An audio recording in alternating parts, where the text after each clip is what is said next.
Howdy folks, today we are going to be talking about pseudo elements.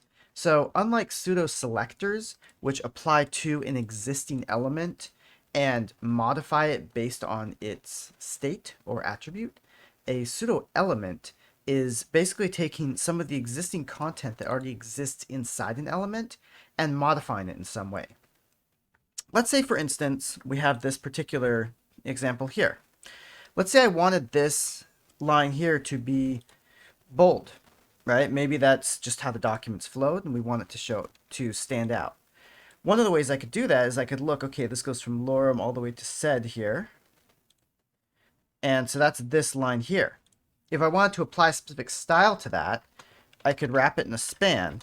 And the reason I have to wrap it in a span is because this text is a contiguous block. I can't apply little chunks of, like I can't say just this word here is blue, for instance, because that's not how CSS works.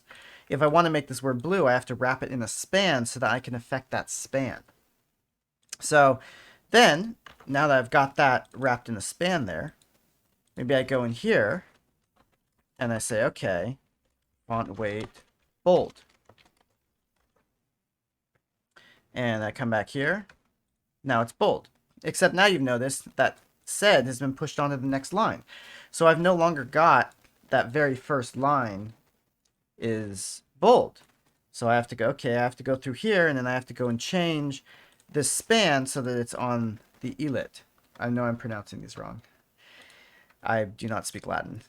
So that's kind of a thing that you do, and then you'd have to come in manually, and then imagine if this was user-generated text. Well, you'd have to go in and manually go through all the text and figure out exactly where it falls and how big the bold will make it and how to put it in there. Not the easiest thing to do. So it'd be nice if there was a way for us to just say, okay, can the browser, because the browser knows what text is on the first line, and it can update that stuff automatically for us because it's the stuff it's what renders that text. So it'd be nice if there was a way to make it so that this particular line automatically got some sort of styling on it, but the content was more variable. So if I wanted to change this content, I could just change it and have that show up. Well, that is what a pseudo element is for. So if I go in here and I say, okay, I want the first line of text to show up here.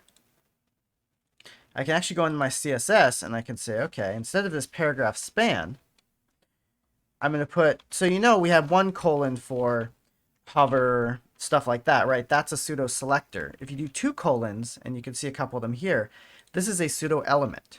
So one pseudo element you can do is first line. And first line, as you might think, applies to the first line of text. So now if I run that, you can see both of them now have added in this particular bold style just to the first line of text. So I asked CSS, I said, look, I kind of want to put a special element around this first line of text so that I can do some additional styling to it. But I don't know exactly what that text is going to be off the top of my head. I may not know it right now. I may not want to compute it. Can you go ahead and compute what that first line of text is and go apply this? And this is how I tell that. I say, okay, so paragraph, : first line, this creates a new element that gets this style applied to it. And if we look at what that looks like in the inspector, you can see we've got no span in there. We've got nothing unusual. It just happens to have this special little selector applied to just some piece of it. So that is the first line pseudo selector, and it's if you need to take the first line of text and apply something different to it. Any CSS selector will be completely fine in here. Maybe I want to make it blue. Okay, I make it blue. There it is. And if I make this text, let's say I change some of this text, right? I come in here and I say, again, I don't speak Latin, so I'm just going to put some blah text in here. And I go here, it automatically updates. If I was doing this with my own span, I'd have to remember, oh, where is the break now? Where does it go to the next line? You might notice this paragraph is done to max width 400. If I change it to, well, let's say 600, right? That's definitely going to affect that. And the pseudo selector automatically just updates because that's its job. So first line is not one of the more common pseudo selectors. Let's look at what a couple of those are. So let's take another look at another use case. So I'm going to get rid of this paragraph here. And then let's say I have a link that goes to Google. Not the most useful link, but there we go. I go here and you can see there's my link. It'd be really cool if I could get a little like link icon to show up in here, right? So I can do that. So what I can do is I can actually grab this specific HTML entity, put that in there, and if I load that, you can see, hey, there's a little link thing. Okay, very cool.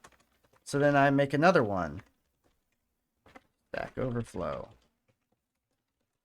Stack Overflow. When I go there, it doesn't have that little link on it.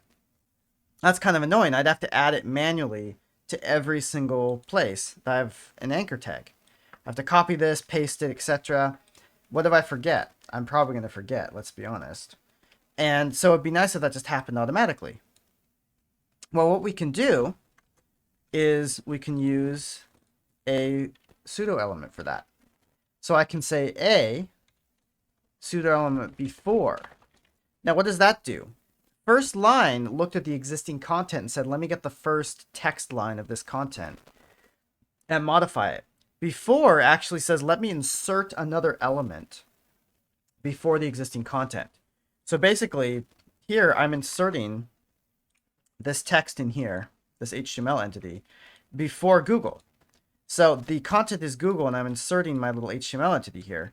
CSS will do the same thing. If I say before, it'll basically insert whatever I want before any of the content of the parent. How do we tell it what to insert, though? In first line, we didn't need to do anything because it already has content it's working on. In the before, we have to add new content. So what we use is we use the content selector in CSS, or the content rule. And I'm just going to put this content here to start off with, just so you can see what's happening. This string now is inserted before what I actually put in the link. And so if I take a look at this, you can see now this actually creates a little element here.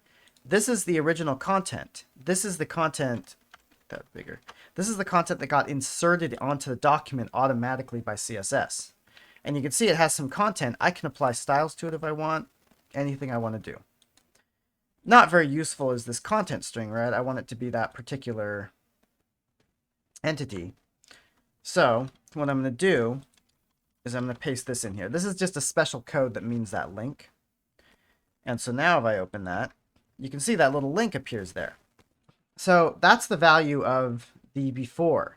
It can automatically put things into your code or your page based on the content of that page or based on what it is. So, oops, that went to Stack Overflow because I clicked the link. There's another one. Maybe we don't like the link here. Maybe we want to put it after the content.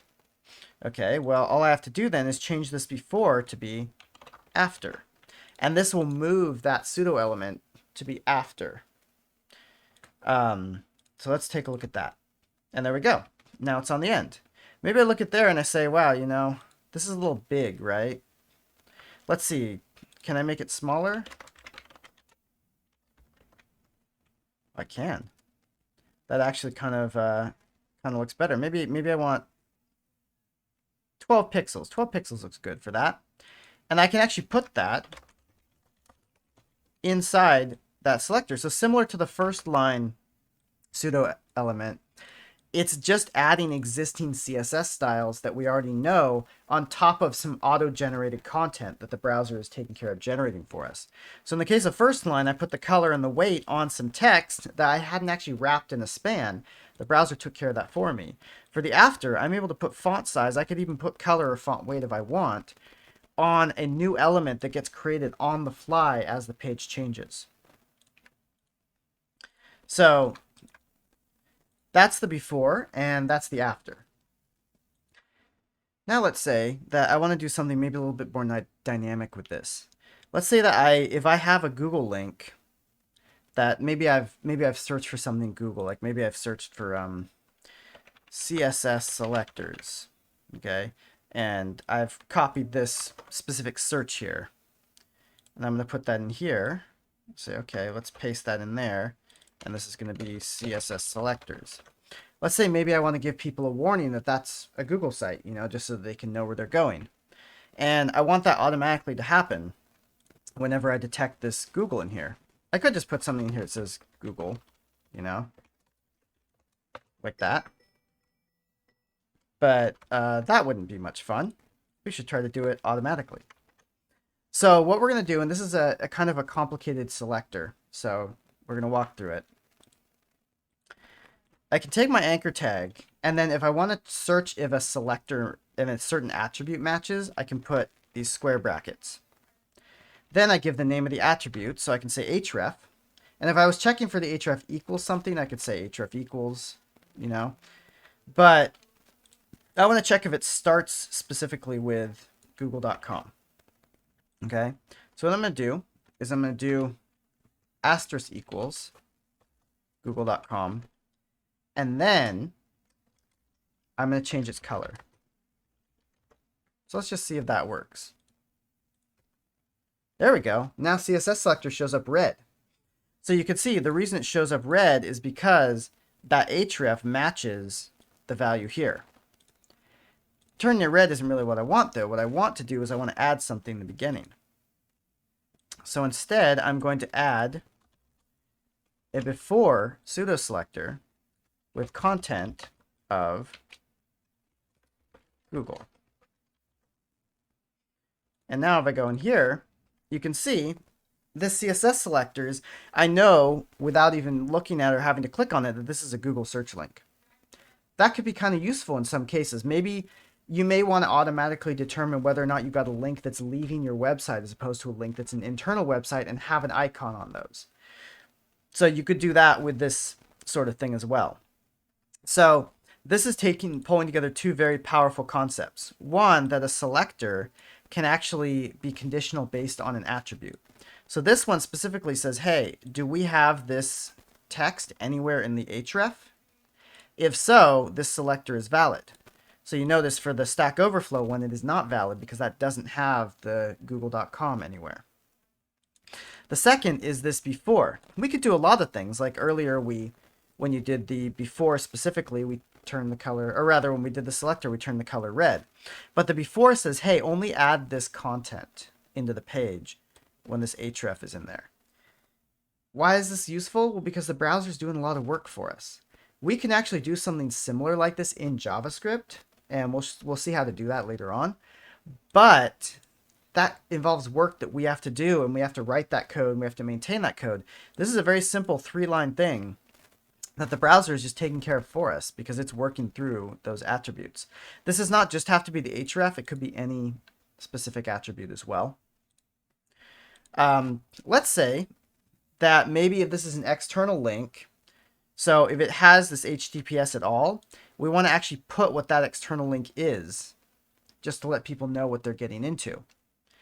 We can do that by actually calling the attr function and saying href. Now if we load that, you can see, and it doesn't look amazingly pretty, so maybe let's pretty that up a little bit.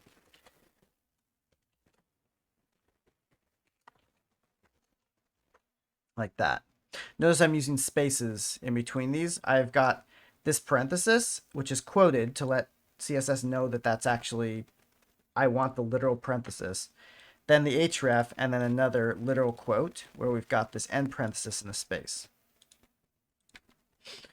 Now you can see it's still not super pretty. I might want to trim this down a little bit, but you can see now, okay, this one goes to Stack Overflow, this one goes to here, and this can be a nice way of automatically just appending that href to the end of whatever your text is here, as well as saying it's a link. So there's a couple things that we went over here. One, you can actually take the attributes of your anchor tag and you can put them inside here. So another way of making this a little prettier is maybe we put a data URL and we set it to www.google.com. just, so it's a shorter thing. It doesn't have this entire search on the end of it. So in here, I can actually come in here and say data URL, because that is a valid attribute that's been added onto this anchor tag here. And if I look that up, you can see all of a sudden now it's that shorter URL, because it's pulling from that data URL here. And the Stack Overflow one didn't get one anymore because it doesn't have that. So at there, I could just say, okay, we have the href. We also have to have data URL. So in order to do that, I'd add another set of blocks, and I'd just say href. Or not href, data URL. And that says, okay, let's look at this. Let's look at anchor tags that have an href that starts with HTTPS or contains HTTPS, and that have a data URL attribute. So if you leave this in here without anything else, it just says, does it exist on the element at all? Now if I take a look here, you can see it disappears from the Stack Overflow because it doesn't have that data URL, whereas the anchor tag does, so it matches that and shows up. So here's a couple of pseudo elements that you might want to be interested in. After and before are some of the most common ones that we utilize, because it allows us to just dynamically shift elements and selectors based on attributes that we put on them, which is pretty powerful. And it's a thing that we can do very cheaply. The syntax may look a little confusing, but really, like, this is the main thing to look at, is you do have that double colon. So the first line takes the first line of text and can apply some styles to it. If we use the after, this actually inserts our content after the content that's already there. And so we can see there again, we insert that link after the CSS selectors content, and we can style it appropriately. The before inserts content before the content that's already existing. So it just kind of pushes it onto the front, and we can style it appropriately. All of these, whenever you use content, you can access the values of attributes that exist already on the field or on the element by using the attr function like this. You can combine that with non-attribute strings in this way. You just put them in quotes and put a space.